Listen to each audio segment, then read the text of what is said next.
Nah, dari keempat poin ini ada beberapa trik dan tips agar dapat menjawab dengan poin yang besar pada poin paling tinggi pada seleksi CAT CASN yang akan datang ya. Nah, di sini Bunda Guru sudah menyiapkan beberapa tips dan trik mengerjakan soal SJT. Tips dan trik yang pertama. Assalamualaikum warahmatullahi wabarakatuh. Selamat datang di channel Bunda Guru TV. Belajar itu bermain, bermain itu ya belajar. Baiklah, pada kesempatan video kali ini Bunda Guru akan membahas tentang situational judgment test yang sering disebut juga dengan observasi tes ya teman-teman ya. Nah, tapi sebelumnya bagi teman-teman yang baru kenal dengan Bunda Guru, silahkan subscribe dulu, like, komen, dan share juga video-videonya agar kebermanfaatan dari video-video Bunda Guru ini dirasakan oleh banyak teman yang lainnya. Nah, tidak perlu berlama-lama lagi, mari kita bahas. Nah, yang pertama sebelum kita bahas soalnya, kita perlu mengetahui dulu penilaian situasi kerja sederhana atau situational judgment test yang disingkat SJT atau sering disebut juga dengan tes observasi. Ini ada beberapa kompetensi yang diukur, beberapa poin yang diukur, diantaranya yaitu ada kualifikasi akademik, lalu ada kompetensi teknis, terus ada kinerja, dan yang keempat ada pemeriksaan latar belakang. Nah, dari keempat poin ini ada beberapa trik dan tips agar dapat menjawab dengan poin paling tinggi pada seleksi CAT CASN yang akan datang ya. Nah, di sini Bunda Guru sudah menyiapkan beberapa tips dan trik mengerjakan soal SJT. Tips dan trik yang pertama yaitu kenali standar pendidikan. Pastikan Anda memahami standar pendidikan yang berlaku di wilayah Anda. Biasanya soal SJT itu seringkali mencakup situasi yang berkaitan kepatuhan terhadap standar pendidikan. Nah, untuk mengenali standar pendidikan itu sendiri wajib kita ketahui ya sebagai calon guru. Kemudian yang kedua, perhatikan kebutuhan khusus siswa.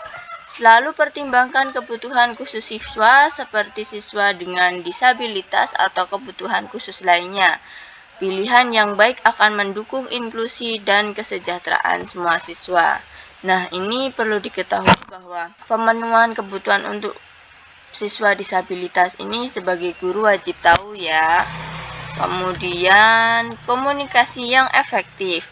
Pemahaman yang baik tentang komunikasi efektif sangat penting. Pilih pilihan yang menunjukkan kemampuan Anda untuk berkomunikasi dengan siswa, rekan kerja, dan orang tua secara efektif. Di sini komunikasi yang efektif itu komunikasi yang menunjukkan kemampuan berkomunikasi yang baik dengan siswa, rekan kerja, maupun orang tua. Seperti itu. Kemudian tentang manajemen kelas. Nah, manajemen kelas ini berpikir tentang bagaimana Anda akan mengelola kelas, mengatasi gangguan, dan menjaga disiplin. Pilihan Anda harus mencerminkan dalam mengelola kelas situasi kelas yang beragam seperti itu ya. Jadi jangan sampai teman-teman itu terkecoh dengan pertanyaan dan situasi di kelas yang mencerminkan kelas yang harus teman-teman kelola seperti itu ya. Kemudian kemampuan resolusi konflik. Dalam soal-soal SJT sering mencakup situasi konflik. Pilih pilihan yang mencerminkan kemampuan Anda untuk mengatasi konflik secara positif dan produktif. Ini garis bawahnya, pilih yang positif dan produktif ya teman-teman. Kemudian pemahaman terhadap kebijakan sekolah. Nah, pastikan Anda memahami kebijakan dan prosedur sekolah Anda. Ini dapat membantu Anda membuat keputusan yang sesuai dengan peraturan sekolah. Tentang pemahaman peraturan kebijakan, pemahaman tentang kebijakan sekolah ini patut dipahami tentang kebijakan dan prosedur sekolah ya teman-teman ya. agar dapat membuat sebuah keputusan yang sesuai. Nah, ini hati-hati ya. Kemudian yang terakhir, mengembangkan keterampilan pribadi. Selalu pertimbangan pilihan yang mencerminkan kemampuan Anda untuk terus belajar dan berkembang sebagai seorang guru, pendidik, dan pengembang profesional sangat penting dalam profesi ini. Nah, dalam hal ini untuk pengembangan keterampilan pribadi ini selalu pilih pilihan yang sebagai pribadi yang mau belajar dan berkembang ya teman-teman, karena sebagai seorang profesional perlu diingat pengembangan dan pendidikan itu sangat penting. Nah, oke, baiklah kita masuk pada pertanyaan yang pertama. Anda melihat rekan guru memberi hukuman menggunakan pukulan dan tindakan kekerasan lainnya. Di sini ada pilihan jawabannya. A. Saya tidak ikut campur sebab tidak tahu alasannya. B. Saya menanyakan alasannya melakukan hal tersebut. C. Saya menegurnya dan mengingatkannya secara menghukum yang benar. D. Saya mengingatkannya melalui kepala sekolah agar ia tidak melawan. Dan E. Saya mengikuti cara guru tersebut karena dirasa cara tersebut paling efektif. Silahkan teman-teman pause dulu untuk memikirkan jawabannya.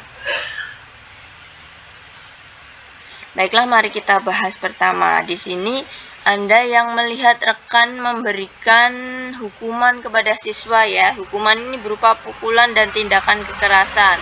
Yang jelas ini negatif ya, hal yang negatif. Kita lihat jawabannya, saya tidak ikut campur sebab tidak tahu alasannya. Ini pertama kita eliminasi karena ketidakmauan ikut campur ini berarti mengabaikan ya teman-teman. Kemudian yang B, saya menanyakan alasannya melakukan hal tersebut. Hanya sekedar menanyakan, tapi belum ada tindakan konkret ke arah sini. Jadi ini kita eliminasi karena hanya sekedar menanyakan. Yang C, saya menegurnya dan mengingatkan cara menghukum yang benar. Menegur dan mengingatkannya. Oke, kita simpan dulu sebagai jawaban yang bagus. Kemudian D, saya mengingatkannya melalui kepala sekolah agar ia tidak melawan. Ini bisa jadi nanti kita pertimbangkan karena ada mengingatkan. Kemudian saya mengikuti cara guru tersebut. Ini karena mengikuti hal yang negatif, jadi langsung kita eliminasi. Kemudian kita bandingkan C dan D. Ini menegurnya dan mengingatkan karena ini kejadiannya langsung ya, melihat langsung. Jadi kalau misalkan kita memilih untuk melaporkan ke kepala sekolah, saya rasa ini terlalu lama sehingga jawaban yang memiliki poin besar adalah C ya teman-teman. Nah, jawaban C karena langsung bertindak dan memberikan solusi. Baik, pertanyaan yang kedua. Anda mendengar salah satu siswa mencemooh bahasa dari temannya. Tindakan Anda. A. Mereka hanya bergurau sehingga tidak perlu ditindaklanjuti. B. Seharusnya setiap siswa mampu saling menghargai. C. Mengingatkannya agar tidak mengulangi hal tersebut. D. Saya memberikan hukuman serius agar menjadi contoh untuk yang lain. E. Mengabaikan saja karena mereka masih anak-anak. Silahkan di-pause dulu untuk memikirkan jawabannya. Baik, mari kita bahas pertanyaan nomor 2. Ketika Anda sedang mendengar salah satu siswa yang mencemooh. Nah, ini sekali lagi ini adalah tindakan yang negatif, tindakan yang Anda ambil. A. Mereka hanya bergurau sehingga tidak perlu ditindaklanjuti. Ini tidak perlu ditindaklanjuti. Ini kita eliminasi karena ini abai ya. Kemudian yang B, seharusnya setiap siswa mampu saling menghargai. Iya, benar, memang seharusnya mampu saling menghargai, tapi di sini belum ada tindakan yang dilakukan untuk sebagai solusi, jadi kita eliminasi. Kemudian yang C, saya mengingatkannya agar tidak mengulangi hal tersebut. Langsung didatangi dan mengingatkan. Oke, kita simpan dulu jawaban yang ini. Kemudian yang D, saya memberikan hukuman serius agar menjadi contoh untuk yang lain. Memberikan hukuman yang serius ini maksudnya kurang jelas ya ini ya. Ini kita langsung eliminasi saja. Kemudian yang E mengabaikan saja karena mereka masih anak-anak. Mengabaikan, ada kata mengabaikan, langsung kita silang. Nah, kemungkinan jawaban yang besar poinnya itu ada di C ya teman-teman. Mengingatkan dan untuk tidak mengulangi lagi. Jadi ada solusi dan ada perilaku yang langsung dilakukan untuk melakukan tindakan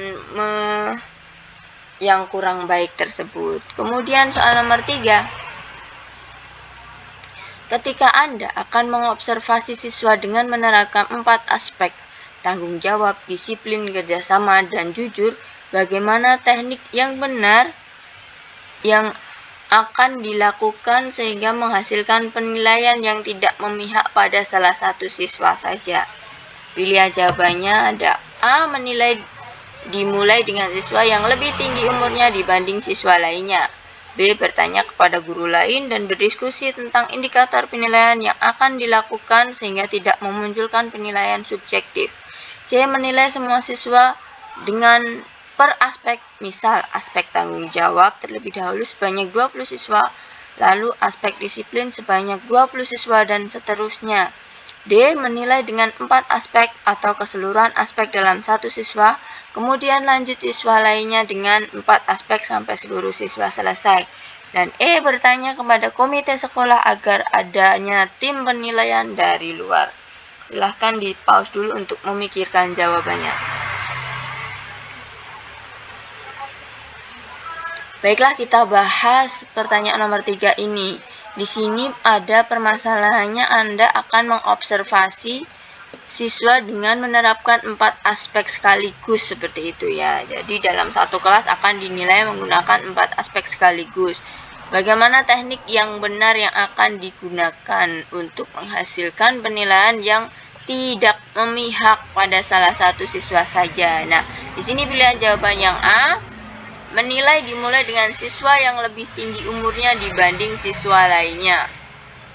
Untuk menilai agar tidak objektif, agar tidak subjektif di sini, ketika dimulai umurnya lebih tinggi ini kurang begitu tepat ya teman-teman ya.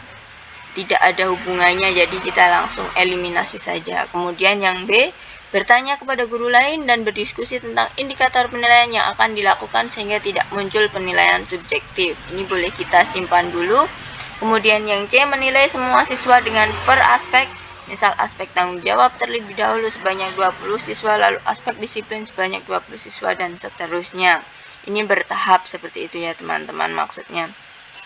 Tapi ini kurang efektif menurut saya karena nanti 20 siswa yang lain tidak ternilai aspek yang lain. Jadi ini kita eliminasi. Kemudian yang D, menilai dengan 4 aspek atau keseluruhan aspek dalam satu siswa, kemudian lanjut ke siswa lainnya. Oke, ini lumayan efektif. Kemudian yang E, bertanya kepada komite sekolah agar adanya tim penilaian dari luar. Nah, saya rasa kalau yang ini terlalu kelamaan ya. Karena buat apa seperti itu bertanya kepada komite sekolah. Nah, dalam hal penilaian ini yang dibutuhkan ini adalah pengamatan atau observasi dari guru itu sendiri. Jadi saya rasa tidak perlu komite sekolah untuk membuat tim dari luar seperti itu. Nah, mari kita bandingkan jawaban B dan D. Yang B di sini bertanya kepada guru lain dan berdiskusi tentang indikator penilaian yang akan dilakukan sehingga tidak muncul penilaian. Untuk bertanya pada guru lain dan berdiskusi ini cukup bagus, tapi ini ya untuk poin yang lebih tinggi ini saya rasa berada di nilai di poin D, pilihan D, karena pada pilihan B ini kurang begitu efektif juga karena terlalu lama, jadi jawaban bernilai tinggi ada di D. Baik, saya ingatkan teman-teman, di sini teman-teman boleh berbeda pendapat karena semuanya akan mendapatkan poin, jadi semuanya tidak ada jawaban yang salah. Nah, teman-teman, karena dirasa videonya terlalu panjang, jadi kita lanjut di part selanjutnya untuk nomor-nomor selanjutnya. Bagi teman-teman yang baru kenal dengan Bunda Guru TV, silahkan jangan lupa subscribe, like, komen, dan share juga video-videonya jika dirasa video-video dari Bunda Guru ini bermanfaat, agar kebermanfaatannya dapat dirasakan oleh teman-teman yang lain. Baik, dari Bunda Guru cukup sekian. Wassalamualaikum warahmatullahi wabarakatuh. Teman-teman, jangan lupa like, komen, subscribe ya.